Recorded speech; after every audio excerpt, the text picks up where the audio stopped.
Michelle here, Thrifting 101. Welcome back to my channel, and if you're new, welcome to my channel. Glad you're stopping in. I thought you might be getting tired of seeing the same old stuff over the kitchen table, so I thought I would show you another part of my house. Right here I have, as you can see, my carnival glass and iridescent glass.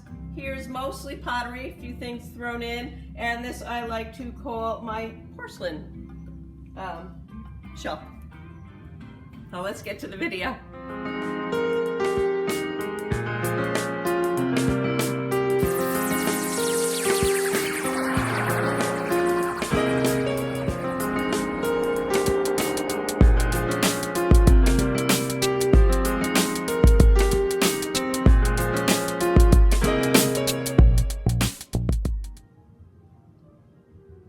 I picked up both these Fire King milk glass casseroles at the church thrift store. There's a bunch of them around here. This is the one I've been going to lately. Really nice condition. I don't run into the vegetable harvest very often. This one is they're both round, a 1 quart, and this one is a 1.5 quart.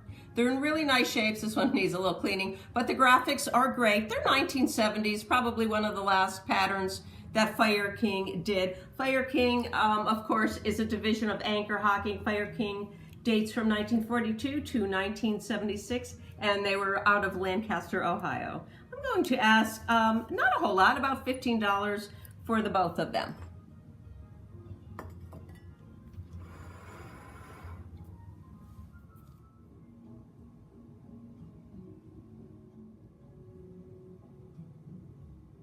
Red was half price the day I picked this up, and I fell in love with it for many reasons. First of all, it's hand painted. Love anything hand painted. The painting is gorgeous. It was painted, you saw on the back, by Edith Wallace in 1960, and it was made in Germany. And I love the fact that I know the Berlin Wall started construction in 1961, so that Edith painted this before that. It was probably a blank, and she painted her own design on it. And another reason why I bought it, move it over, is because I had all of these plates. I'm gonna just show you one right here first. These are hand painted too by E. Rudy. They both begin with E. These are Bavarian, probably also blanks, but I'm gonna set them out. They're not exactly the same, but the colors are the same. And you know, the patterns are close enough that it would make a nice set. I also have these two, which are even a little bit more different, but again, the colors are the same. And these are not signed, although I'm sure they were also hand painted. So I don't think I have these listed anymore. I think I'm gonna list them all as a group. I'm not quite sure what I'm gonna ask for it yet. There is a little chip right here, I noticed once I got it home, right here on the back. So I probably would have bought it anyways. They're also pretty, and they'll be listed by tomorrow.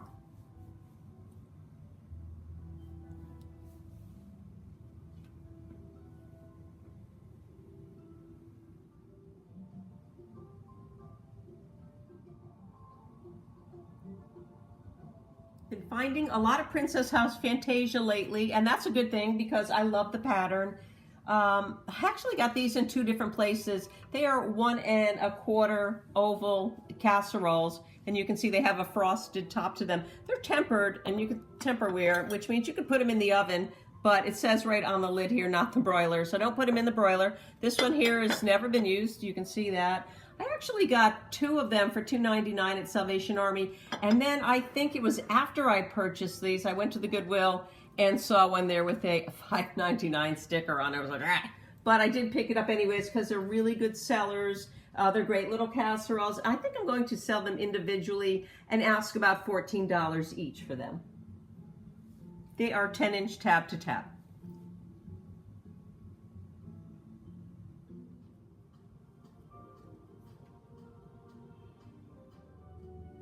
Picked these up, I think, way back when I was up in Merritt Island in Cocoa with Shirley, and they were just rattling around in the trunk.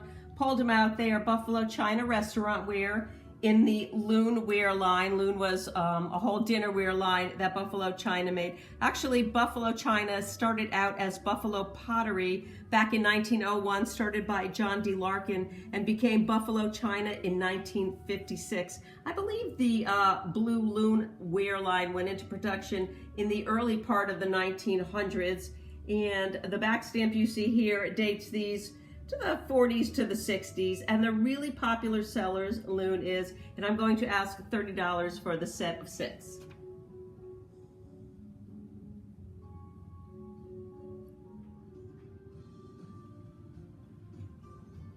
I'm going to talk a little bit about these marks you see right here before I turn them over. I'm sure a lot of you are familiar with them, but for those of you who aren't, they're called Ponte marks. You can tell that they're each a little different, and a Ponte mark is a result of Ponte Rod, which was used to make hand-blown glass. This is where the Ponte Rod was broken off from the glass, and they're different rods, so that's why you see different styles right here. I know they had a glass tip Ponte one, they had a blowpipe Ponte rod, a sand disc, and a beer iron Ponte mark. They also had a combination Ponte mark, so many of them. The Ponte Rod was approximately 4 to 6 feet long. It was also known as a Ponte Rod. And if you see one that has a smooth, these are all rough, but a smoothed over Ponte, that just means it was sanded out smoothly. And Ponte rods date way back to the Roman Empire. Okay, now to what I actually purchased.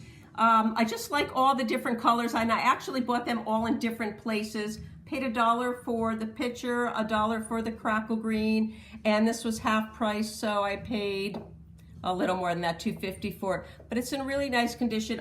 I like hand-blown glass a lot. I'm really not that familiar with it.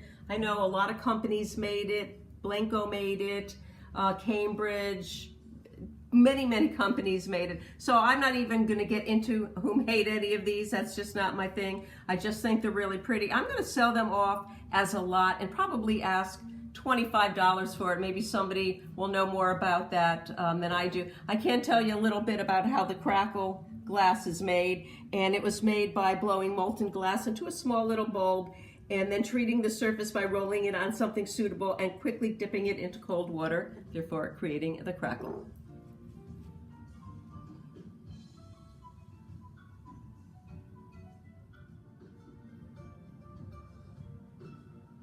This piece I can tell you about because it has a label, the paper label actually, right on the bottom.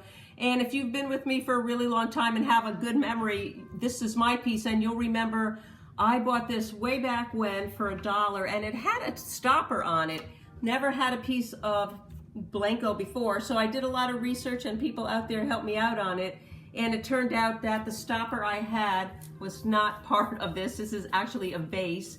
The stopper I did sell was worth some money all on its own, but on the bottom the label says 58D. This is from the 57D, pardon me. That's from the 57 catalog, and you can actually go online and download the Blanco catalogs by year, all the way back to, I think, the 40s, way up. Blanco's still in business.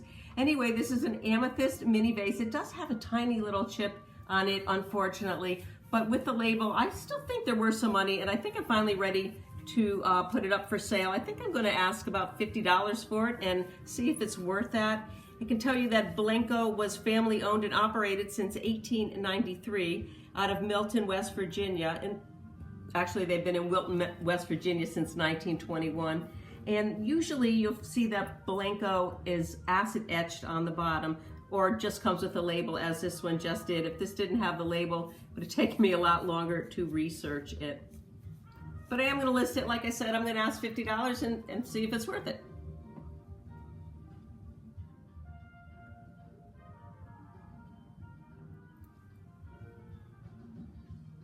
It's always fun to pick up Christmas items, and even more fun when you could find them with the box. This little Jolly Jingle spear here was produced in 1986 in Taiwan, and he's in really cute condition.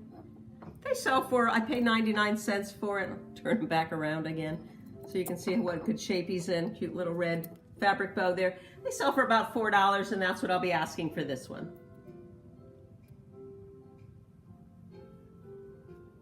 This milk glass lid had been in the Salvation Army for a while. I waited till it went half price to see if it was still there, and it did, so I picked it up for $2. And you can see it's in really nice shape. You probably could see better if I had taken all the labels off, but it appears to not have been used. I thought, oh, this is a great lid. I can always use lids. I'll take it home and it'll fit one of my casseroles. Every single casserole I have that's Fire King, because this is a Fire King lid. It's actually a 1 1/4 quart oval lid. I had nothing that fitted, so I'm going to list it. I don't know what they sell for, probably not a lot, maybe $6, somewhere in that range, in nice condition. I know lots of people also kind of flip them over and use them as a serving dish.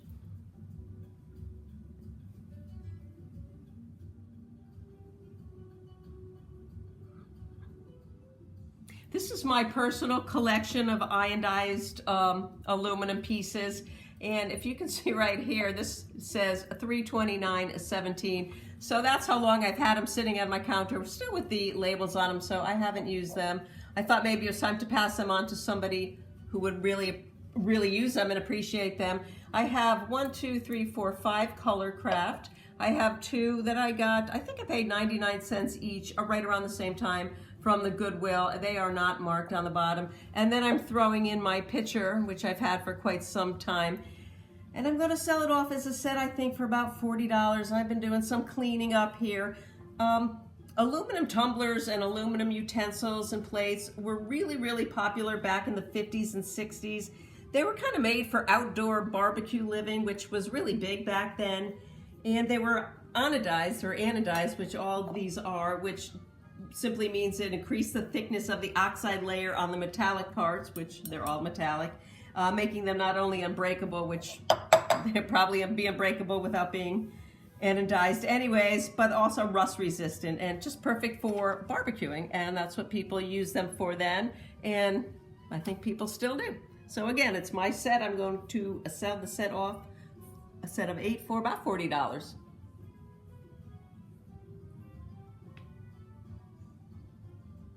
This piece, I'm really excited to talk about. I'm going to take the glasses off. I just kind of put them on there for show. I had this in a video years ago. I fell in love with it. I figured it was Art Deco-y, Depression era. I couldn't find any information on it. And the other day, somebody was watching one of my old videos. This happened to be in it. And they said that this was made by Dunbar of West Virginia. And I can't tell you how excited I was to finally know what this was. So I pulled it out of the closet because I've never listed it, because I didn't want to list it without knowing exactly what it was. Dunbar, West Virginia, 1913 to 1953, beverage tray. I know that this is also Dunbar. I'm not too sure the other glasses. I haven't done any research on it. And I'm not quite sure if I'm going to sell it. I probably will, because like I said, it's just sitting in a cabinet. So if I do sell it, you'll see it listed as of probably tomorrow for about $30. It's an 8.5-inch tray with a 2.5-inch openings. I don't think I'm going to sell the glasses because they're so fragile, but if anybody's interested in them as a set, you can drop me a line and talk me into that. Thank you so much again for telling me what this was. It was really exciting for me to find out finally. I can tell you that some of the company, after it closed in 1953, some of the craftsmen formed the Kanawha Glass Company, Kanawha Glass Company, and some of those hand-blown little minis that I showed you before could possibly be Kanawha, because they also made a lot of that. That's it. 1930s.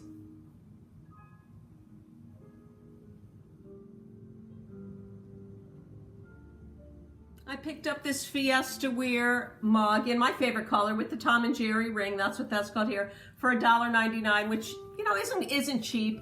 If I was purchasing it for resale, I might have passed on it, but it's for my own collection, and for my own collection for $1.99, great find. Thanks as always for watching. Please don't forget to like, share, subscribe. Most importantly, leave me a comment. I hope everybody's doing okay at home, not going crazy, getting out, getting a little fresh air, and keeping busy. I do have enough things to eke out maybe another video or two. All the thrift stores down here, that's probably where you are closed. So it's great to see you again. Thank you for watching, and we'll see you again real soon. Bye. Thanks as always for watching. Hope you enjoyed the haul. I hope everybody's staying safe and not going stir crazy. Get out there, get some fresh air. I have probably enough items to eke out maybe one or two more videos, at least one, possibly two, as all the stores here are closed, as I'm sure they're all closed where you are. And I know it's very hard for us thrifters not to go thrifting, but we just got to stay put until things change. Have a great day. Don't forget to like, share, subscribe. Most importantly, leave me a comment, and we'll see you again real soon. Bye. Thrift stores around. Noise. Army and Goodwill. A little bit of everything. Loon China actually started out as, it's not Loon China.